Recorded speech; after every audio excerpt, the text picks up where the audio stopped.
పోలీసులు బలవంతంగా వాళ్ళందరినీ పక్కకు తప్పించి పోలీసు వాహనాన్ని ముందుకి మూవ్ చేసి అక్కడి నుంచి బాల్క సుమన్ ను తీసుకువెళ్లారు. ప్రస్తుతం పోలీసులు అదుపులో ఉన్నారు బాల్క సుమన్. ఆయనతో పాటు అతని లాయర్ లక్ష్మణ్ కూడా ఉన్నారు. బీఆర్ఎస్ భవన్ దగ్గరికి బీఆర్ఎస్ నేతలు శ్రవణ్, ఇతర బీఆర్ఎస్ నేతలు కార్యకర్తలు పెద్ద ఎత్తున చేరుకున్నారు. తనపై కావాలని అక్రమ కేసులు పెట్టారు అని చెప్తున్నారు బాల్క సుమన్. బాల్క సుమన్ తరపు లాయర్ కూడా అదే అంటున్నారు. సంబంధం లేని సెక్షన్లు నమోదు చేసి తనకు జైలు శిక్ష స్ట్రాంగ్ గా పడేలాగా సెక్షన్స్ పెట్టారు.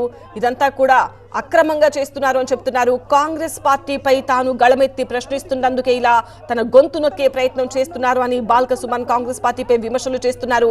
కాంగ్రెస్ పార్టీ చేసిన SC ST declaration, BC declaration, youth declaration, రైతు డిక్లరేషన్ వీటన్నింటిపై తాను నిరంతరం ప్రశ్నిస్తున్నందుకే, అలాగే సింగరేణిలో జరుగుతున్న కుంభకోణాలు జరుగుతున్నాయని ఆరోపిస్తూ వాటిపై ప్రశ్నిస్తున్నందుకే తనను ఇలా టార్గెట్ చేసి అక్రమంగా అరెస్ట్ చేస్తున్నారు అని బాల్క సుమన్ అరెస్ట్ అయ్యే ముందు, అదుపులోకి తీసుకునే ముందు మీడియాతో మాట్లాడిన దృశ్యాలు కూడా మనం చూసాము. కావాలని కాంగ్రెస్ ప్రభుత్వం ఇలా చేస్తోంది అంటున్నారు. ఉద్యమ సమయంలో 2009 నుంచి 2014 మధ్య 226 కేసులు తనపై నమోదయ్యాయి. తనకేమీ పోలీస్ కేసులు, జైలు జీవితం కొత్త కాదు. బట్ ఆ 226 నెంబర్ని ఇప్పటి కాంగ్రెస్ ప్రభుత్వం బ్రేక్ చేయాలని చూస్తోందని బాల్క సుమన్ చెప్తున్నారు. అప్పట్లో కాంగ్రెస్ ప్రభుత్వం తనపై 226 కేసులు పెట్టింది. మళ్ళీ ఇప్పుడు కాంగ్రెస్ ప్రభుత్వం తనను టార్గెట్ చేసి ఆ నెంబర్ను బ్రేక్ చేయాలని చూస్తోంది అంటున్నారు. ఇది వరకు తాను జైలు జీవితంలో ఉన్నప్పుడు, మొన్న వెళ్ళినప్పుడు కూడా తనపై కక్ష సాధింపు చర్యలకు దిగారు. తనకు గొంతు నొప్పి వచ్చినా, థ్రోట్ ఇన్ఫెక్షన్ వచ్చినా కూడా టాబ్లెట్స్ ఇవ్వలేదు.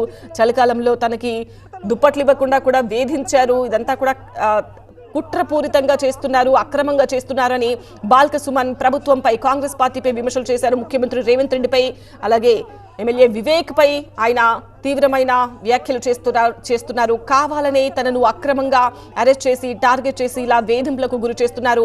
ప్రభుత్వంపై ప్రశ్నిస్తున్నందుకే, హామీలు అమలు చేయట్లేదు అని నిరంతరం ప్రశ్నిస్తున్నందుకే ఇలా తనని టార్గెట్ చేసి తన గొంతు నొక్కే ప్రయత్నం చేస్తున్నారు అని బాల్క సుమన్ ఆరోపిస్తున్నారు. ప్రస్తుతం అయితే నాంపల్లి పిఎస్ కు బాల్క సుమన్ ను తరలిస్తున్నారు పోలీసులు. బాల్క సుమన్ తో పాటు అతని లాయర్ లక్ష్మణ్ కూడా అతనితో పాటు వెళ్తున్నారు. ఇప్పుడు మనం టీవీ9 స్క్రీన్ పైన చూస్తున్న దృశ్యాలు బాల్క సుమన్ అరెస్ట్ కు ముందు, అదుపులోకి తీసుకోవడం కన్నా ముందు జరుగుతున్న దృశ్యాలు.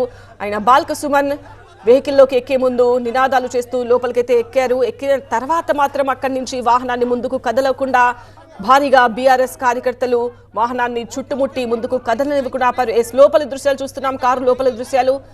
బాల్క సుమన్ తో పాటు అతని లాయర్, ఇంకో వ్యక్తి కూడా అక్కడ కనిపిస్తున్నారు. టీవీ9 స్క్రీన్ పైన ఎక్స్క్లూజివ్ దృశ్యాలు చూడొచ్చు. పోలీసులు అదుపులోకి తీసుకునే సమయంలో క్యాప్చర్ అయిన దృశ్యాలు ఇవి. బాల్క సుమన్ నినాదాలు చేస్తూ, విక్టరీ సింబల్ చూపిస్తూ ఆయన లోపలికి, వెహికల్ లోపలికి ఎంటర్ అయిన దృశ్యాలు చూడొచ్చు.